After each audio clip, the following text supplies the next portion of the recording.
I'm currently working a summer internship as a programmer, and I'm noticing that there are a lot of things that university didn't teach me that I think they should have taught me. And that's what this video is all about. It's about the things that university and school didn't teach me that I actually wish I would have known now that I'm a programmer. Now for number one, we've got how to maintain someone else's code. Now, I don't know about you. Maybe it's different for you, but for me in university, everything has been about how to develop new software, how to build new applications. But there wasn't a single course, a single lecture on how to actually maintain someone else's code, which I think is the biggest part of a software engineers / coders / programmers job. And it became very obvious when my first task as a professional programmer during the summer internship was to maintain and update someone else's code that was written 10 years ago. And I had no idea how to approach the situation because the only thing I had learned in school was how to build something from scratch. So this was completely alien from me.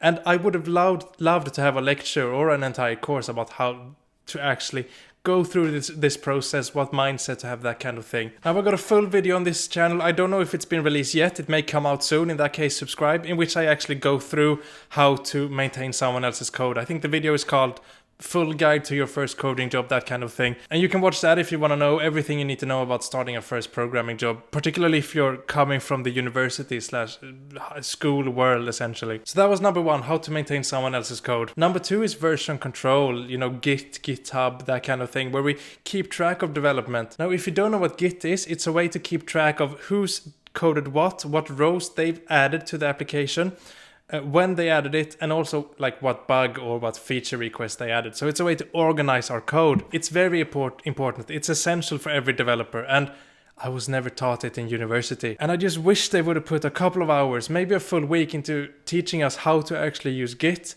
And that way it would have been way more smooth sailing when I started working as a programmer. Because during my first week, for the first 3 days, I was fixing a bunch of different bugs, implementing a bunch of new features into the same commit, without actually separating the bugs and the features into different commits on Git. And that was against company policy. So if you're familiar with software engineering, you know that for each bug we fix, for each feature request we add, we put it into a separate commit on Git. And what ended up happening was that I didn't do that. I put them all in the same one, and that meant that at the end of my third day, my colleague told me that you need to change this. This is not okay. You need to have each bug needs to be in its own commit, and I had to spend about 2 or 3 hours fixing it, making sure that each bug I fixed in the application I was developing was in its separate commit on GitHub. So if you have no idea what I'm talking about, or if I've lost you, then speak to your colleagues if you are becoming a new programmer, or if you're curious about it, and watch tutorials about Git.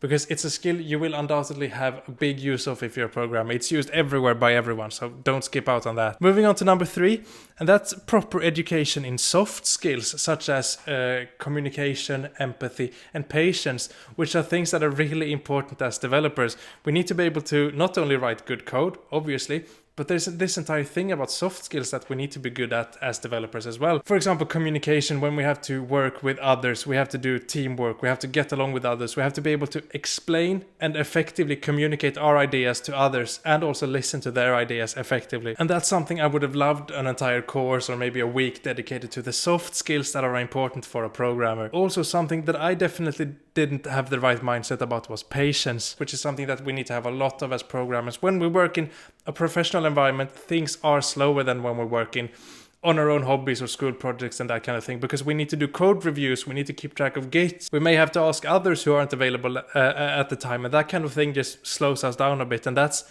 fundamentally okay. And I know that now, but I would have liked university to go through it at least a little bit so I knew these things. And for number 4, we've got actually naming conventions, like how to name functions, variables in a way that makes sense to the entire team, and also that adheres to company policy. Now, I would struggle with this for my first weeks. I would name things the wrong way.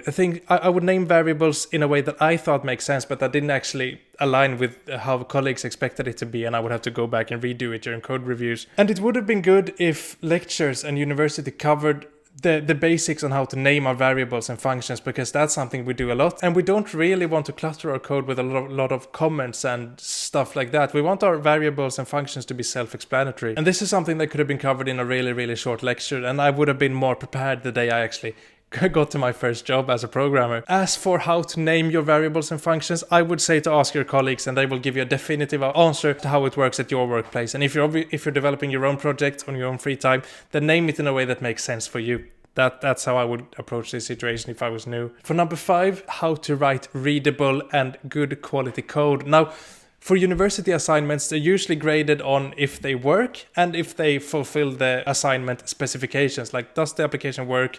Does it do the things we wanted it to do? In that case, you get a pass.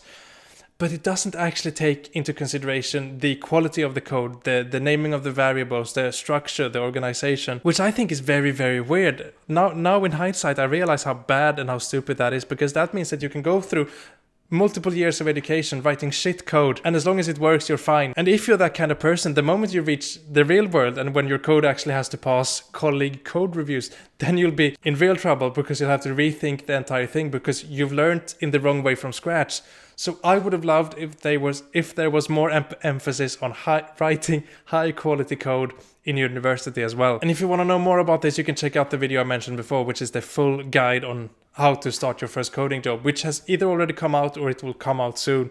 I'm recording that video at the same time as this one, so it's whichever one I get to finish first. If you watched this far, this video probably gave you some value, and maybe you even like me a little bit, and in that case I would suggest you to click the like button, as that will help me out a lot. Put the things you wish uni would have taught you in the comments below, and click and watch this video right now, which is about the 5 life-saving lessons I learned during my first week as a programmer. That's one of my favorites. It's one of the most viewed videos on my channel. It's one of my favorites. I recorded it on my 3rd day, I think. Go watch it, it's fun, and take care and see you on the next one.